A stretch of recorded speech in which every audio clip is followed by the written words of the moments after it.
Right, welcome back to Newsgang. And Linus, you were making a point about the second tweet.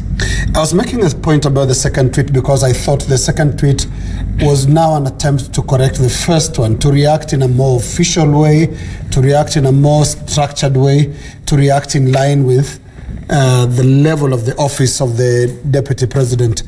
But the real advice this week from the Deputy President's office must have come from Macharia Gaitho's column this week on Tuesday, who actually went, what do you call it? He went verbatim. He did verbatim. He didn't even suggest. He actually just did. Like, this is what you say. Yeah, this is. And it's true, because there is a problem with how that office handles communications. It's very defensive. It's it sounds like a shouting match, especially on Twitter, and actually belittles the office of the Deputy President. Now, these are some of the things that have been eroded between 2012 and now, because this is not how the office of the Vice President used to communicate. The office of the Deputy President ought to communicate. It should be a well thought out communication. And you saw the letter from Osinde, which should have been the first thing they should have done, instead of those angry tweets that tend to belittle others and basically enter into an argument with the Twitterati. And of course, Joe, you pointed out on the issue of previous trends, whether it was the Arorki Marer Dam, whether it was the school issue. The DP's online team has always reacted the same way, in a way that really demeans that office. Is it because of a feeling of being targeted, that when the DP and his team feel targeted, they respond in such a manner? I know that, because you can also... I invite you to look at that tweet, and there's some questions that he's asking. Where else?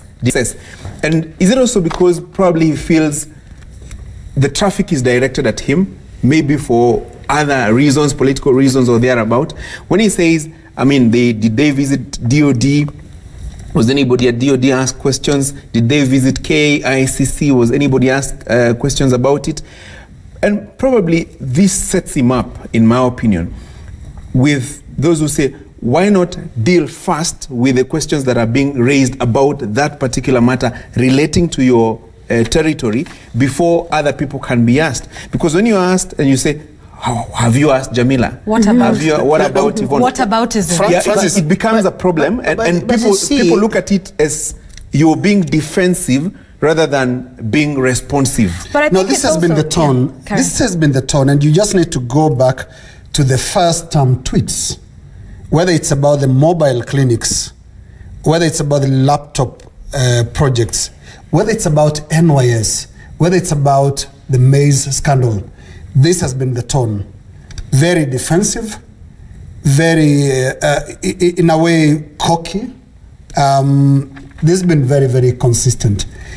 And what we're saying here is, look at how an official position should be communicated, and communication should fit the dignity of that office. And if you look way back to the first term, this has always been the tone of the DP's online team. Do I hear you then say, communicate when very necessary, in as brief a manner as possible, and strictly official? And I think also this exposes, in my view, the lie that is right now happening within the government, that this is one government. I mean, all of us can see there is a problem, but what you keep hearing is that, you know, we are in this government. Yeah, because look, like this. The office of the Deputy President surely ought to know how to communicate with DOD, for example. I mean, you cannot be asking in the public domain on Twitter and whatever what's happening at DOD. Shouldn't there be some direct line of the office of the Deputy President being able to check with DOD, so that the statement will be saying that we have actually like we are acquiring guns for you? Yeah, you know, so that the DP's office can authoritatively say that actually this thing did not even go to DOD, this thing did not originate anywhere in government. But for one part of government to be saying, have you checked that other corner of government? It basically, in my view, betrays the serious fissures that are in government that many times people in government are not admitting that there's actually a problem, a big problem in how that government functions now. And we saw it in that tweet. That tweet said 1,000 things that it did not actually say. Yeah, I think it started off well. You know, the Office of the Deputy President does not procure for any ministry. That was, you know, a good solid thing. And then it went to deflection, which we have seen as the trend. But did they access DOD? But and the risk that you run with such type of communication is to say, okay, there's a problem here, but there's also a problem over there. Yeah, it's not just me alone. Yes, and it can be seen to be an admission that, okay, we have a problem here, but they also have a problem. So start there before you come here. Exactly. And so for me, it's all of that. But it also seems to be a trend, what I like to call the Trumpian, you know, where you go on Twitter and you're lambasting everybody. And I mean, I think I talked about this on my take last week, but this gang-ho going on social media, which is undoubtedly powerful. I mean, the DP, you know, has many followers, and he can always use that as a medium to express himself, especially when he feels that is not happening in mainstream media, and that is all well and good. But they're just sometimes, you know, you just think it's not always necessary. I mean, you cannot respond to every barking dog, and you cannot look like, you know, defense, offense. You know, not me, what about? This whataboutism, you know, just stands the risk of like Lena said, you know, really demeaning you speak about how of the office. Yvonne and Joe, how there's supposed to be one government, one voice. So anything that is said should come from Sauti Moja. I remember there was even a committee, I think, that was formed to try and come up with the ways of having government communication be consolidated so they can speak in one voice, because it is not the first time we've had hii nasema tofauti kushinda hii, and you ask yourself, these guys never meet, never talk, watu wasikizani waongee kwa sauti moja. It brings me to something Lena said earlier on about President Moi being like the adult in the room during his rule, that it's even, I think it would have been unheard of for the Minister of Defense to actually come and speak out to try and refute allegations that had been made, you know, akatajwa. And it makes me wonder what Lena has said, that what else don't we know? Because even for this one, tuligutuka tu kwamba Waziri Chesa ameshika ameenda kujibu maswali, ex-waziri samahani, ameenda kuhojiwa kujibu maswali, then all these things coming out, oh, it's a deal, 11 million was given out, or it's 39 billion. Now BCI Kinoti says, oh, this could actually be more international, it could be a racket.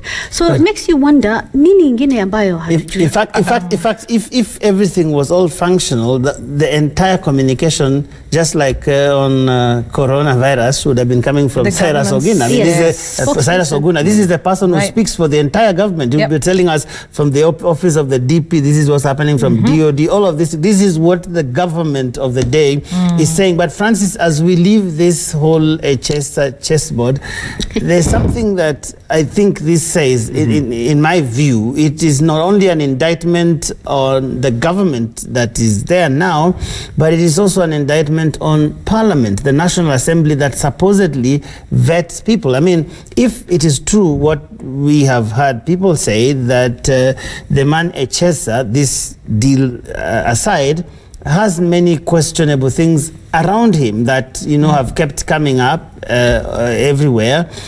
How is it that Parliament would so easily pass someone? There would have been questions that, no, this person, there are some questions that need to be answered. Maybe we shouldn't. I mean, isn't that something that people are going to be discussing in the days to come? What you're asking about, Joe, is the quality of vetting in our Parliament. I mean, truth be told, if at all, if at all, quite wanting. I mean, look at what has been seen as vetting elsewhere, and even the kind of grilling that is done on public office holders whenever they come to our Parliament, and best practices elsewhere. I mean, Parliament should practice some independence and say, our understanding of the situation is that so-and-so does not fit the bill. So, Mr. President, please nominate another person. This one, in our opinion, in our vetting, does not fit to be appointed a cabinet secretary, a PS, a director, or whichever other position. But you see, the problem is when names come and there's some kind of instruction, Britisher. So conveyor belt. Conveyor belt. So they will pass, and then later on you're asking, hey, okay, how did this person end up in a position of authority? Because, I mean, a cabinet secretary is not a small person. This is a policy maker who sits at the highest decision-making organ in the country, the cabinet. So if you don't have quality in, you will not have quality out. And this explains a huge part of what we call vetting in Parliament. So we shouldn't misuse the word vetting. We shouldn't use it in reference to what goes on in the Kenyan National Assembly, on the Kenyan Senate, when it comes to actually clearing nominees for positions. Those processes have been mere conveyor belts. You know, they've just acted exactly like wheelbarrows do, basically deliver to where it's been taken to. Don't question what it is. Don't question what it contains. Don't question the content of that person. I think at the end, because this is the first administration to have used these tools since the 2010 constitution was passed. On this, on vetting, they get an E, basically. And the other question should be also, before you get a chaser to be cleared by Parliament, there would normally have been something called a background check done by either the DCI, National Intelligence Service, and even peers. You know, there used to be something called, you know, you ask people, what do you know about this chap? And what we know, even as media, of the little that we had covered of a chaser before he became cabinet secretary, that was a surprise. Well, so either Parliament got it all wrong, or a chaser ni mweupe kama pamba. Before we go into BBI, Joe, 1 second, just one statement. Remember when Echesa was being grilled, kwa Kiswahili tunasema alikuwa anapigwa msasa. Today we watched Mutahi Kagwe and Betty Maina going through the same process, and it was live, and we were streaming it during the show in the morning. It reminded me what happened during Echesa's time, where just after he said his name, cameras ziliondolewa. So the rest of that vetting ilikuwa uko chini ya maji. We don't know what was said. We have no idea. You see that thing you're saying about conveyor belt? Hata hatukuona. And I think that is the only one since zile ambazo tumeweza kushuhudia tangu sherehe ipitishwe kama these guys have to be vetted before wapatiwe kazi. That ilifanywa in camera. Interesting times. A small part of it, because I remember I was in Parliament that day at County Hall. But you could see some kind of pampering, you know. I would have actually that was what everyone was waiting for. What we were waiting for. We really wanted to see and hear the kind of questions that members of Parliament, the appointments committee chaired by the Speaker, was going to ask Rashid. There were questions about his academic qualifications. There were questions about, I mean, you know, quite a number of issues that were related to him, when he was a youth leader and so on and so forth. So we really expected quite some questions to be asked, but unfortunately, quite a number of them didn't come up. And even at the plenary, would have expected also members of Parliament, because, I mean, the committee report can be adopted, amended, or rejected on the floor of the House. But that the members of Parliament didn't do it. I remember Cecily Mbarire saying that he is an inspiration to the youth. Yeah. Okay. Yeah. Sad. So a very different kind of validation that was going on there, from vetting to validation in Parliament. Oh yes, but there must be a different validation going on right now, Francis. The validation that we're talking about is the Building Bridges Initiative report validation, and quite a number of people have different questions on what this validation is all about, because is validation synonymous with reopening? Because a report came, Kenyans were asked to read and then make contributions. And in my understanding, validation is being asked, okay, this report, what is contained? Is it what you told us? And are there other adjustments that you'd want? So is it validation or reopening or both or revisiting? I think for me, the thing, you know, there's a whole scientific meaning to validation, especially when you're conducting a research project. But if it's validation where you're saying, is this what you said? But the people have not received these copies of this report.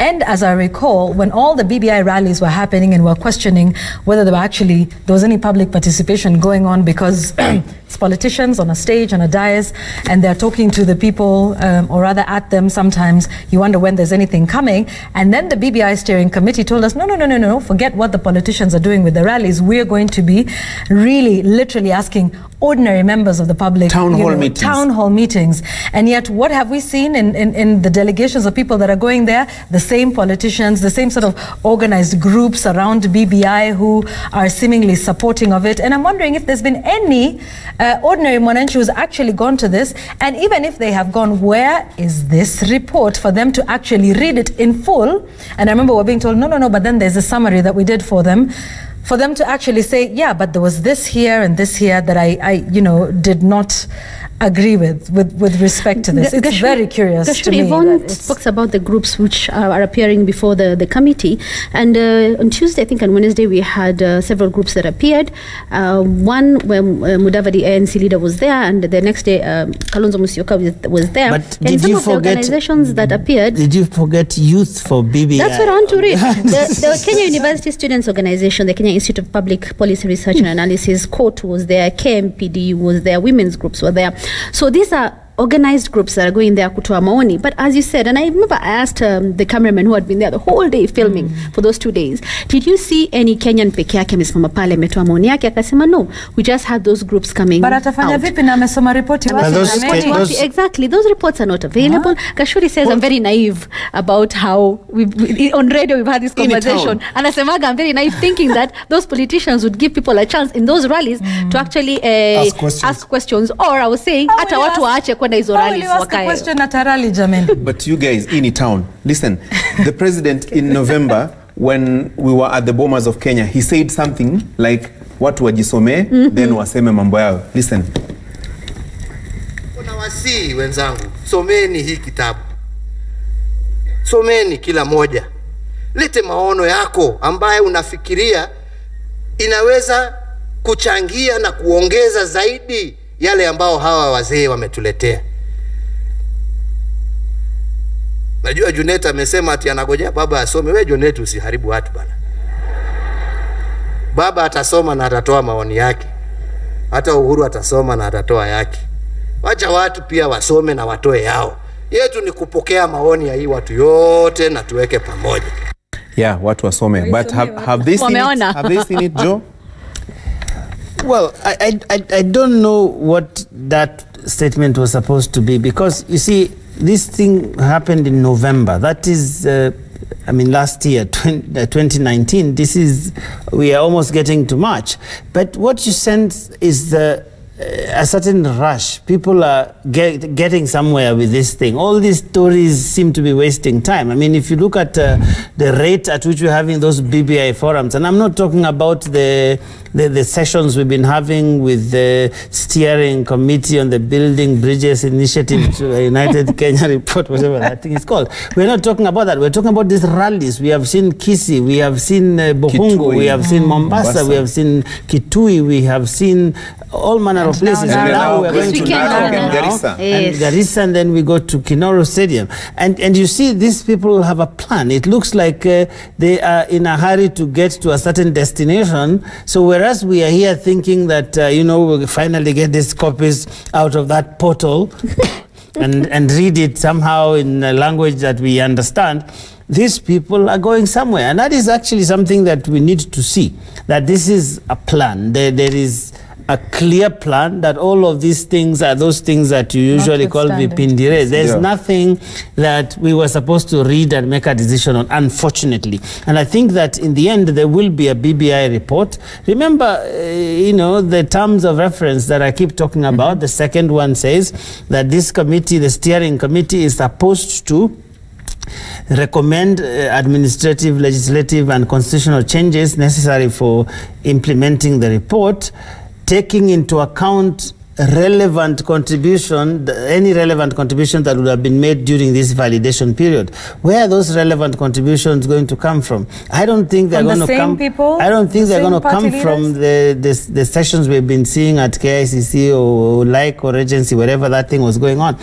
it is actually going to be all these things that we are hearing out here. There's a report, perhaps, I don't know, but I suspect there's a report somewhere sitting in some drawer waiting to be unleashed on us at the end of the day. Remember when we were talking about this earlier, about how you manufacture consent? Because I thought that was really pivotal. Yeah. About a validation process. In communication theory, that's very big, usually the media is seen as part of this, that the media is then used in this choreographed thing, and then to get to a certain end, because the media, being what it is, how it is structured, the conversation we listen to, then lead to a place where the people, the elite, the people who are in power want the country to go to. And all these things that we're doing, in my view, we seem to be preparing the people for something at the end of the day without necessarily making them part of it. I don't see that desire anymore in these leaders to make sure that people actually read and know what's going on. I see the leaders standing at rallies and telling people this is what we want, this is what should be, we should have executive prime minister. And the report, I think the report that was released at Bomas was supposed to be as soft as it was, because no one wanted furore after BBI report has been released. But now that we have this validation process, people can now throw in whatever thing they had wanted in the first place. And then when the final report comes out, then they will say, well, after a careful analysis of the recommendations that came during this validation report, we have now come up with this report. This is what the Kenyan said. Linus, look, somebody gave me an interesting analogy that what you're being taken through is like mathematics, like that sum we were doing in primary school. X plus Y is equals to 2. So the answer is known. So we are working backwards, looking for the X and Y. Yeah. Yes. Look, Francis. Algebraic question. The shape and form of the process for constitutional reforms is determined by its trigger. That is the story of our country. In 1997, it was no reforms, no elections, and it started in Parliament. It was also informed by pressure groups in the civil society. There was something called the NCEC, Joe, if you remember, the National Kivuda Kibwana National Constitution Executive Council. There was the Ufungamano initiative as well that was fronted by religious leaders. Musemi and the like. Now, that was no reforms, no elections. 1997. In 2002, Moi introduced Wanjiku and said, no, it's not about us guys, the elected members of parliament. We should go to Wanjiku. And what did Wanjiku translate to? It translated to Yash Palgai. And Yash Palgai took Kenyans to Bomas of Kenya. And the process of starting to talk about the writing of a new constitution was done only for Moi to dissolve parliament and send them to an election.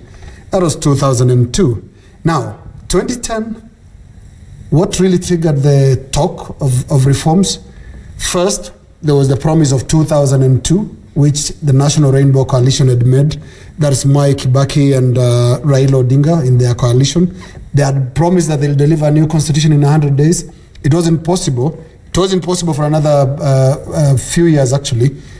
And 2010 was really spurred more by the events of 0708 clashes and all that.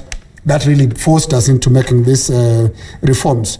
Now, I'm coming to this current debate and why it's taking this shape and why it is Uhuru Kenyatta and Raila Odinga that will determine that validation process, because they are the ones who've triggered this. It didn't start with Wanjiku, it didn't start with Parliament, it started with the handshake on the steps of Harambee House. This is why the two of them, the two leaders, Raila Odinga and Uhuru Kenyatta, are firmly in control of how this thing plays out. So, because only they shook hands on the steps of Harambee House, and they seem to know what they are looking for. But we saw this week as well that politicians are now taking this quest very, very seriously. Some of them that were initially dismissive are now going to the BBI committee to submit their views. And I think we saw... Actually, that's where I was coming to. Yep. I mean, Robert is on my ear, actually on my neck, literally. But I'm trying to manufacture some consensus with him. Because other than the form, there is the content. And some of the recommendations that are being made by politicians are very interesting. One of them was Musalia Mudavadi. You've had this time and again, expand the executive, create the position of a prime minister. Winner takes all doesn't work. Two deputies to deal with the winner takes it all kind of situation. So, Robert Mudavadi on executive prime minister. Responsibilities of the prime minister must be clearly defined and safeguarded. And if need be, the prime minister can have a deputy or 2 deputies, but this needs to be clearly defined. Yeah, talking about that position of a prime minister, because you've had very many people say, no, if you have a prime minister who can be sacked by the president, then we are not changing any situation. On the other hand, you hear people say, we don't want a parliamentary system because Kenyans must elect their preferred person at the ballot as the president. And that if you're going to have a president who is elected by a majority of the voters, handing over power to a prime minister, it is going to create chaos. So they say. Well, I think that we are being very hypocritical in this country. We are trying to have our cake and eat it, because we have to make up our minds what system of government we want. You cannot start having all these things. You want to have an executive prime minister, you also want to have a president. I think that you can have that system may work, and I say may here knowing that we have seen strange things in this country. If you have the so-called president who is not elected directly by the people, because you mentioned handing over power. Why are you saying handing over? Because this is someone who has gone round the country campaigning, all 47 counties perhaps, and then when the guy comes, then there's someone else who is picked from parliament, and you want to say this person has executive power, is going to run government. This person who's going to say when there is a problem, is going to say no, hata mimi nilichaguliwa, kwanza wewe hata hukuenda kwa wananchi. You see, so we have, if for example this president was the so-called ceremonial president was also picked in a ceremonial manner, perhaps that system might work. But if you're going to subject this person to an election where the people are actually voting, then we are deceiving ourselves that someone else is going to emerge from parliament who's going to exercise executive authority, which might sometimes be diametrically opposed to what this so-called ceremonial president. I see one say teacher me. Teacher me, please. No, I mean, I think the other thing that tells us how, you were saying there's an agenda, there's an end in mind. I mean, I think the first time we heard about a possible referendum was from, Senator Orengo last year, who said, and it was very categorical with a date. He said, what, by June this year? July. And now we're starting to hear that they want something ready by June and then something in September. And even that we're discussing... the bill is supposed to be ready by March, some people say. By March, huh? And all of these things that are happening with the elephant in the room, and that is the capacity, capability, whatever you like, of the IEBC to conduct a referendum. The very same IEBC that was seriously disparaged by ODM during the last general election in 2017. In fact, Senator Orengo himself has previously termed IEBC as a criminal enterprise that should be disbanded before the 2022 election. Now, he's changed tune, saying IEBC will not have a reason to conduct a fraudulent election because it's straightforward. It's a simple yes or no question. No one is talking about this IEBC currently. Many of those issues that were mentioned, that, if you had issues with how they were dealing with it, with the integrity of the commissioners, the same one that you are hoping to do this, and that just tells you there's an end in mind, there's a date and everything. We'll have a referendum. Yeah, I said it was a criminal enterprise. No, but I think they can do it.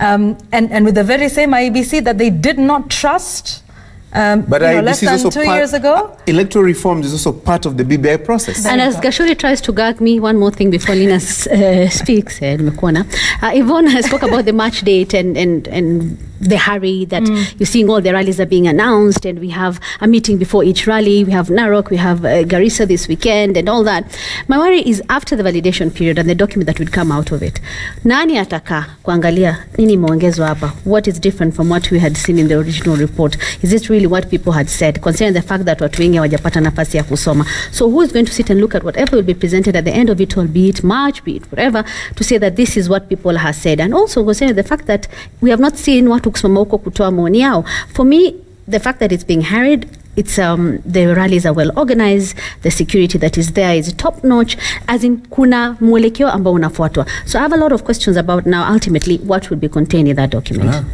Now, Francis, I mean, the number of times we've spoken of criminal enterprises today around this table, I think DCI Kinoti should run a yellow tape along our boundaries. Scene of crime? Yeah, the whole country. The whole country.